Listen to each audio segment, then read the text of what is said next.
प्रिय शिक्षार्थियों, NIS के इस संस्था में आप सभी का हार्दिक स्वागत एवं अभिनंदन है। मैं डॉक्टर नीलेश कुमार। आज हम लोग एकोनविंशति पाठः के अंतर्गत वनेचरस्य चरानुरूपम वचनम इस पाठ पर चर्चा और परिचर्चा करेंगे। चर्चा करने से पूर्व पाठ का जो नाम है, प्रत्येक पाठ के नाम का जो नामकरण होता है उसके पीछे कारण होता है। वनेचरस्य चरानुरूपम वचनम, वनेचरस्य अर्थात वनेचर के, चरानुरूपम, चर अर्थात गुप्तचर के अनुरूप वचन। वनेचर जो है, वन में निवास करने वाले व्यक्ति को वनेचर कहते हैं। और उस वनेचर का कैसा वचन होना चाहिए, कैसी उसकी भाषा होनी चाहिए, इसी विषय पर यह अध्याय है। अध्याय पढ़ने के पहले इसके भूमिका भाग को हम देखेंगे कि प्रस्तुत पाठ महाकवि भारवी द्वारा रचित किरातार्जुनीयम महाकाव्य के प्रथम सर्ग से लिया गया है। किरातार्जुनीयम महाकाव्य में 18 सर्ग हैं और उसका मुख्य रस वीर रस है। साथ ही अन्य रसों के रूप में श्रृंगार, हास्य, करुण, रौद्र आदि अन्य रसों का भी वर्णन किया गया है। यदि हम महाकवि भारवी के समय की बात करें तो महाकवि भारवी का समय 7वीं शताब्दी का पूर्वार्ध माना जाता है। महाकवि भारवी द्वारा रचित यह महाकाव्य अलंकृत शैली का प्रथम महाकाव्य माना जाता है। अलंकृत शैली से तात्पर्य है जहाँ पर कवि अपने विद्वत्ता को अपने अलंकारों के माध्यम से काव्य के जो अन्य अंग हैं उनकी सहायता से जो वर्णन करते हैं, अलंकृत शैली में जो वर्णन करते हैं, उसी को आधार बना करके इस महाकाव्य में महाकवि भारवी ने वर्णन किया है। अब अगर हम देखें कि इस अध्याय का कथानक मूल रूप से कहाँ लिया गया है, तो महाकवि भारवी ने अपने किरातार्जुनीयम में जो इस अध्याय का कथानक लिया है वह मूल रूप से महाभारत के वन पर्व से लिया गया है। महाभारत लौकिक संस्कृत साहित्य का प्रथम ऐतिहासिक महाकाव्य माना जाता है। महाभारत के विषय में यह जनश्रुति है और स्वयं महर्षि कृष्णद्वैपायन वेदव्यास ने अपने ग्रंथ में महाभारत में यह वर्णन किया है कि यदि अस्ति तदन्यत्र, जो कुछ इस ग्रंथ में वर्णन है वह विश्व के अन्य ग्रंथों में भी वर्णन पाया जाएगा। यदि हास्ति तदन्यत्र यन्ने हास्ति न त्वत्क्वचित्, अर्थात इस ग्रंथ में जो वर्णन है वह अन्य ग्रंथों में भी पाया जाएगा, लेकिन जिस घटना का, जिस नीति की बात का, चतुर्वर्ग धर्म अर्थ काम मोक्ष नीति, राजनीति, कूटनीति, इन सभी विषयों का जो वर्णन इस ग्रंथ में नहीं पाया जाएगा, नहीं पाया जाता है, वह विश्व के किसी अन्य ग्रंथ में भी नहीं पाया जाता है। इसकी ऐसे ऐतिहासिक महत्व के कारण ही इसका नाम पंचम वेद की संज्ञा भी दी गई है। महाभारत को पंचम वेद की संज्ञा भी दी गई है। अब हम आते हैं उपजीव्य ग्रंथ के रूप में कि प्रस्तुत पाठ महाभारत के वन पर्व से लिया गया है। अब महाकवि भारवी ने महाभारत के वन पर्व के उक्त कथानक को आधार बना करके ही अपने ग्रंथ किरातार्जुनीयम की रचना की। मूल कथानक क्या है?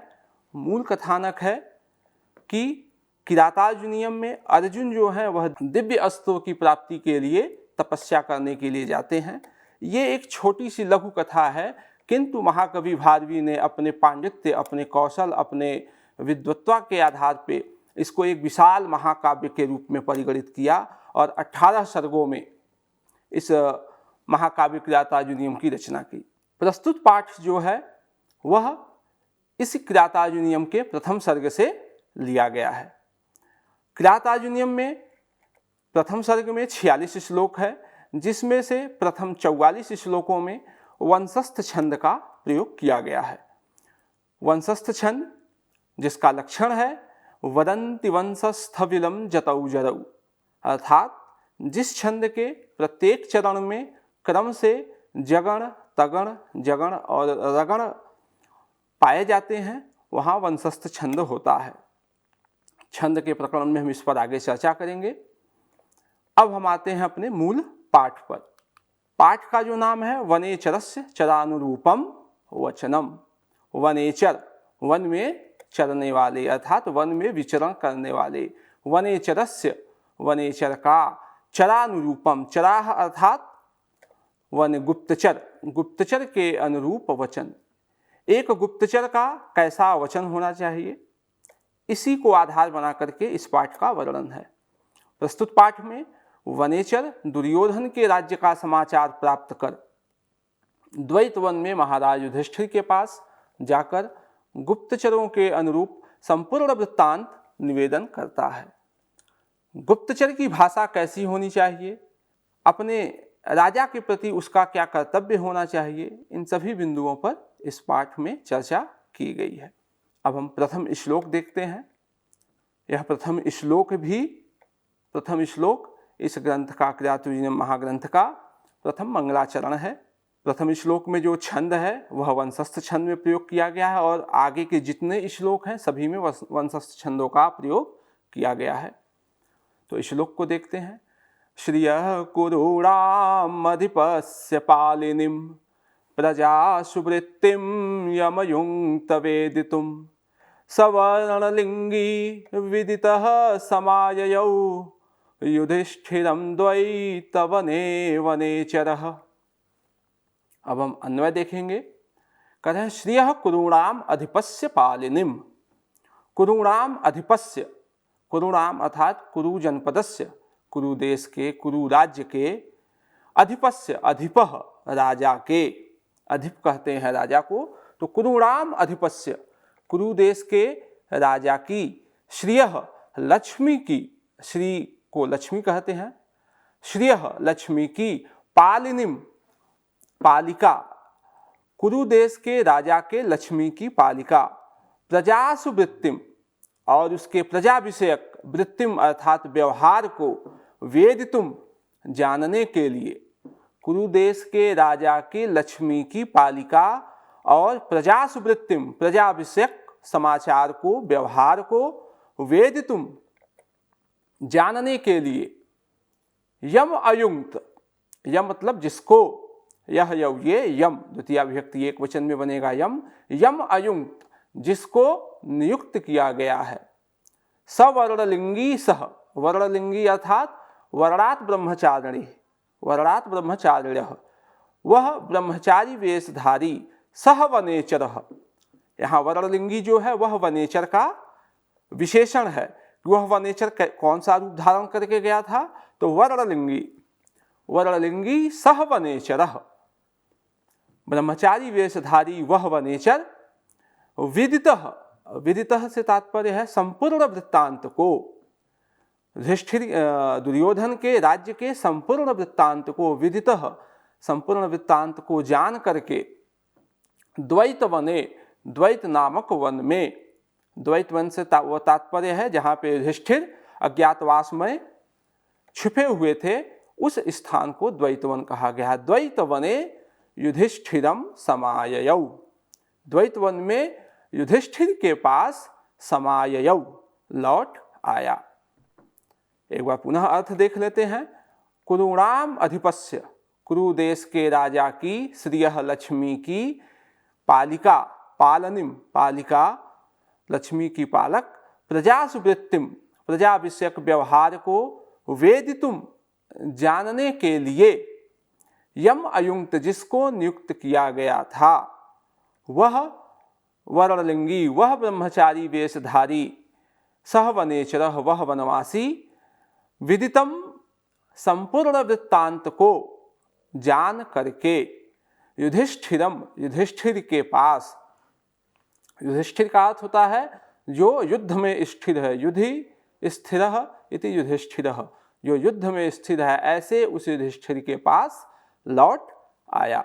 इस श्लोक का जो भावार्थ है वो यह है कि द्वैत वन में रहते हुए महाराज युधिष्ठिर दुर्योधन की शासन व्यवस्था को जानने के लिए, कि वह किस प्रकार से कुरु जनपद के लोगों के प्रति उसका शासन व्यवस्था कैसा है, यह जानने के लिए जिस गुप्तचर को नियुक्त किया था, जिस गुप्तचर को भेजा था, वह गुप्तचर उस दुर्योधन के राज्य की संपूर्ण शासन व्यवस्था को जान करके द्वैत वन में लौट आया।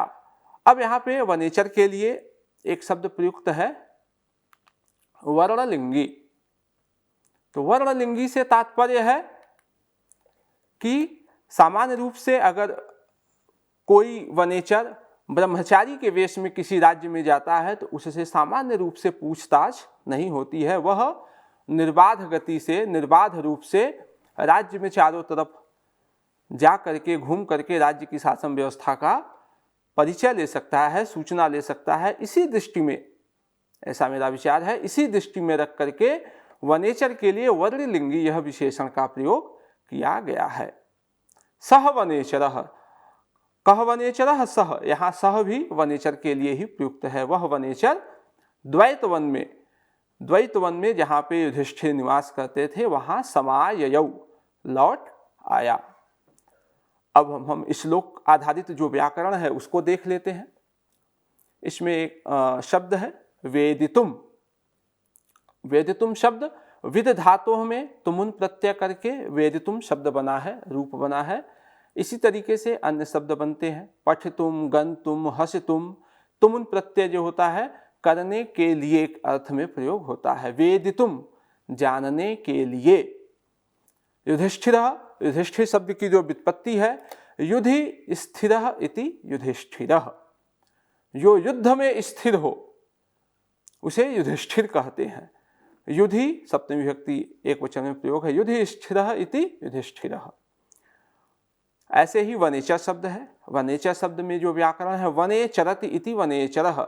चर से तात्पर्य है विचरण करना। वने चरति, जो वन में विचरण करे उसे वनेचर कहते हैं। उसी के लिए शब्द का प्रयोग है किरात। वन में सामान्यतया जो किरात वेशधारी होते हैं, किरात वही विचरण करते हैं। तो वनेचर के लिए ही किरात शब्द का प्रयोग किया गया है। समाययौ, सम एवं आंग उपसर्ग पूर्वक या धातुओं में लिखी प्रथम पुरुष एक वचन में समाययौ शब्द बनता है। यह इस प्रथम श्लोक हुआ। अगले श्लोक की तरफ हम बढ़ते हैं। अगला श्लोक है कृत प्रणामस्य महीभुजे जितां सपत्नेन निवेदयिष्यतः न विव्यथे तस्य मनो न हि प्रियं प्रवक्तुमिच्छन्ति मृषा हितैषिणः। द्वितीय श्लोक में वह वनेचर जब द्वैतवन में लौट के आ जाता है तो वह राजा युधिष्ठिर के समक्ष जो अपनी बात कहता है उसी के संदर्भ में वर्णन है। अन्वय देखते हैं। कृत प्रणामस्य महीभुजे। कृत प्रणामस्य, प्रणाम कर लेने के बाद, प्रणाम कर लेने वाले। कृतः प्रणामः यस्य अस्य, कृत प्रणामस्य, प्रणाम कर लेने के बाद। सपत्नेन जिताम, सपत्नेन अर्थात शत्रु के द्वारा, जिताम जीती गई, शत्रु के द्वारा जीती गई, महीम पृथ्वी की, अर्थात वह दुर्योधन। यहाँ सपत्नेन से तात्पर्य है दुर्योधन के लिए प्रयुक्त किया गया है शब्द सपत्नेन जिताम। शत्रु के द्वारा अर्थात दुर्योधन के द्वारा जीती गई पृथ्वी को महीभुजे निवेदयिष्यतः। महीभुजे अर्थात उस राजा युधिष्ठिर से निवेदयिष्यतः, निवेदन करने वाले, वहाँ के समासूचना देने वाले। तस्य, तस्य अर्थात वनेचरस्य, उस वनेचर के, तस्य उस वनेचर का, मनः मन, न विव्यथे व्यथित नहीं हुआ। अर्थात शत्रु के द्वारा जीती गई, दुर्योधन के द्वारा जीती गई उस पृथ्वी अर्थात उस कुरु राज्य को जीतने वाले उस दुर्योधन के विषय में संपूर्ण जानकारी जुटा करके महीभुजे, महीभुजे अर्थात युधिष्ठिर के लिए निवेदयिष्यतः, निवेदन करने वाले। तस्य मनः, तस्य अर्थात उस वनेचर के मनः, मन में न विव्यथे, कोई व्यथा नहीं हुई। ही मतलब क्योंकि हितैषिणः, जो हितैषी लोग होते हैं वह मृषा प्रियम प्रवक्तु न इच्छन्ति। जो हितैषी व्यक्ति होते हैं, जो आपका हित चाहने वाले व्यक्ति हैं, वह मृषा अर्थात झूठा और प्रिय, झूठा प्रिय, प्रवक्तुम बोलने की न इच्छन्ति, इच्छा नहीं करते हैं। इस श्लोक का जो मूल भाव है वो ये है कि वनेचर जो सूचना लेकर के आता है युधिष्ठिर के शासन व्यवस्था की, उस सूचना को बतलाते समय उसका मन व्यथित नहीं होता है, वह तनिक भी व्यथित नहीं होता है, भयभीत नहीं होता है, क्योंकि वह अपने राजा का हित चाहता है। और जो व्यक्ति हित चाहता है वह कभी भी अपने हितैषी लोगों के साथ झूठा और प्रिय बोलने की इच्छा नहीं करता है। वह जो बात होगा सत्य कड़वा ही होगा, लेकिन वो बोलेगा।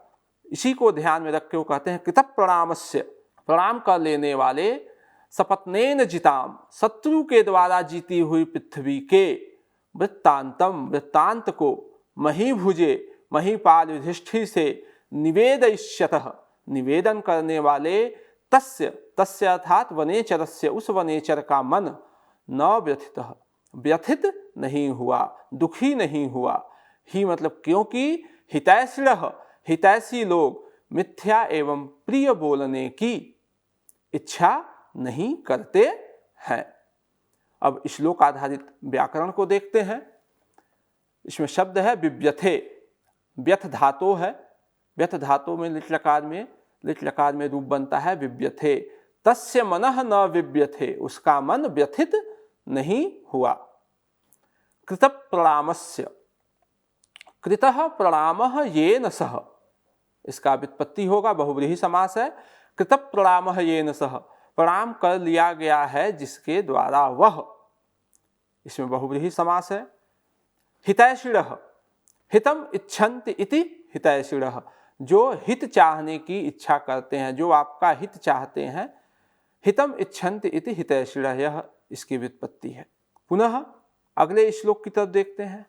अगला श्लोक है द्विषाम विधाताय विधातुमिच्छतो रहस्यनुज्ञाम अधिगम्य भूभृतः ससौष्ठवौदार्य विशेषशालिनीं विनिश्चितार्थामिति वाचमाददे। सह, सह कह, सह वनेचरः, द्विषाम विधाताय, द्विषाम अर्थात शत्रुणाम, शत्रुओं के, विघाताय, विनाश करने के लिए, विधातुम, करने की, शत्रुओं के विनाश करने की, इच्छतः, इच्छा करने वाले। कौन शत्रुओं के विनाश करने की इच्छा करना चाहता है? सह, सह कह, सह वनेचरः, वह वनेचर, द्विषाम विधाताय, शत्रुओं के विनाश के लिए, विधाताय, प्रयास करने, विघाताय अर्थात विनाश के लिए, विधातुम, प्रयत्न करने की, इच्छतः, इच्छा करने वाले उस वनेचर ने, भूभृतः, रहस्यनुज्ञाम अधिगम्य भूभृतः, भूभृतः अर्थात राजा को, रहस्य, एकांत में, अनुज्ञाम, राजा से, रहस्य अर्थात एकांते, एकांत में, अनुज्ञाम अधिगम्य, आज्ञा पा करके। गुप्तचर का जो कर्तव्य होता है कि वह कोई भी गुप्त सूचना सभा के मध्य में न दे, इसलिए उसने राजा को एकांत में करके, भूभृतः रहस्य, राजा को रहस्य अर्थात एकांत में करके, अनुज्ञाम अधिगम्य, और उनकी आज्ञा पा करके, सौष्ठव वौदार्य विशेषशालिनीं, शब्द सौष्ठव और अर्थ गांभीर्य, सौष्ठव वौदार्य, सौष्ठम च औदार्यम च, सौष्ठव औदार्यम, शब्द सौष्ठव और अर्थ गांभीर्य से युक्त, विनिश्चितार्थाम, विनिश्चितार्थाम अर्थात आगे कहने जाने वाले बात को, इति वाचम आददे, उसने विनिश्चित अर्थ वाली, निश्चित अर्थ वाली, गुप्तचर कोई सूचना देगा तो वो ऐसा नहीं होगा कि उसका कोई आधार न हो, इसलिए वो कह रहा है विनिश्चितार्थाम, विनिश्चित अर्थ वाली, विशेष रूप से निर्मित तात्पर्य वाली, वाचम, वाणी को, आददे, अपनाया, कहा। कहें शत्रुओं के विनाश के लिए, दुषाम विधाताय, शत्रुओं के विनाश के लिए, विधातुम इच्छतो, प्रयत्नाभिलाषी, भूभृतः, राजा युधिष्ठिर की, अनुज्ञाम, आज्ञा को पा करके, सह वनेचरः, वह वनेचर, रहस्य एकांत में, शब्द सौष्ठव औदार्य विशेषशालिनी, शब्द सामर्थ्य एवं अर्थ गौरव के वैशिष्ट्य से समलंकृत एवं विनिश्चितार्थाम, विशेष रूप से निर्णीत तात्पर्य वाली, वाणी को आददे अपनाया। अब इस श्लोक के जो मूल भाव है वह मूल भाव यह है कि वह वनेचर जो संपूर्ण वृत्तांत लेकर के आता है तो वनेचर की जो वाणी होती है वह कूट होती है, अर्थात सामान्य शब्दों का वह प्रयोग नहीं करते हैं। तब भी वह राजा को एकांत में करके सभा के मध्य में वो सारी सूचना, अन्य भाइयों के समक्ष वह सूचना न दे करके राजा को एकांत में वह सूचना देता है। और वह सूचना भी कैसे देते हैं? शब्द सामर्थ्य एवं अर्थ गौरव के वैशिष्ट से सौष्ठव औदार्य विशेष शालिनी, अर्थात ऐसे शब्दों का प्रयोग किया जो अर्थ गौरव से, सारगर्भित अर्थों से युक्त और अलंकृत वाणी से युक्त, विशेष रूप से निर्णीत और तात्पर्य वाली, निर्णीत अर्थात विनिश्चितार्थ, निश्चित अर्थों वाली वाचम वाणी को आददे अपनाया। अब इसके श्लोक आधारित व्याकरण को देखते हैं। कहते हैं विधाताय, विघाताय अर्थात विहंतुम इति विघाताय, हन धातु है इसमें। विघाताय वि उपसर्ग पूर्वक हन धातु में तुमुन प्रत्यय करके विहंतुम इति विघाताय। हन धातु से तात्पर्य है कि वध करने के तात्पर्य है, तो विहंतुम उसको मारने की इच्छा से, उसके नाश करने की इच्छा से, नष्ट करने की इच्छा से, तो विहंतुम इति विघाताय। भूभृतः, भुवम विभर्ति इति भूभृत, भुवम अर्थात जो पृथ्वी को भरण पोषण करे, जो पृथ्वी को धारण करे वह भूभृत होता है, तस्य भूभृतः, यह राजा के लिए प्रयुक्त है। विधातुम, विधातुम का जो व्युत्पत्ति है इसको वि उपसर्ग पूर्वक धा धातु में तुमुन प्रत्यय करके विधातुम करने की इच्छा से। रहस्य, रहस्य का जो अर्थ है एकांते निर्जने। अब संधि देखते हैं।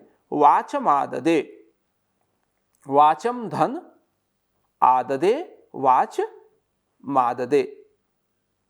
अलंकार की अगर बात करें तो इस श्लोक में अनुप्रास अलंकार का प्रयोग है, क्योंकि इसमें कई वर्णों का बार बार प्रयोग है। व दिशाम में वह है, विघाताय में वह है, विधातुम में वह है।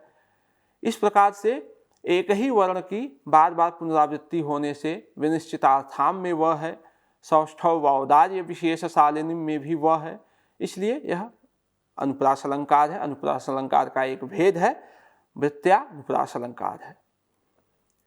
इस तीनों श्लोकों का जो मूल भाव है वो ये है, जो सारांश है, महाकवि भारवी ने वनेचर के माध्यम से, वनेचर की वाणी कैसी होती है, वनेचर ने द्वैत वन में आकर के दुर्योधन के शासन प्रणाली को जो देखा, उसकी सुदृढ़ शासन प्रणाली को जो देखा कि कैसे वह दुर्योधन राज्य को सुचारू रूप से चला रहा है, वो सारी सूचनाओं को ला करके वह राजा युधिष्ठिर को देता है। और राजा युधिष्ठिर के सामने जब वह अपने संपूर्ण वृत्तांत को रखता है तो वह राजा युधिष्ठिर से भयभीत नहीं होता है कि मैं गुप्तचर हूँ, किसी भी बात पे रुष्ट होकर के वह मुझे दंडित करेंगे, नहीं। वह निर्भीक भाव से कहता है कि जो हितैषी व्यक्ति होता है वह प्रिय और झूठा प्रिय बोलने की इच्छा नहीं करता है, इसलिए उसने शब्द सामर्थ्य एवं अर्थ गौरव से युक्त विशिष्ट वाणी को अपनाया। यह उपयुक्त तीनों श्लोकों का सारभूत तत्व है। धन्यवाद।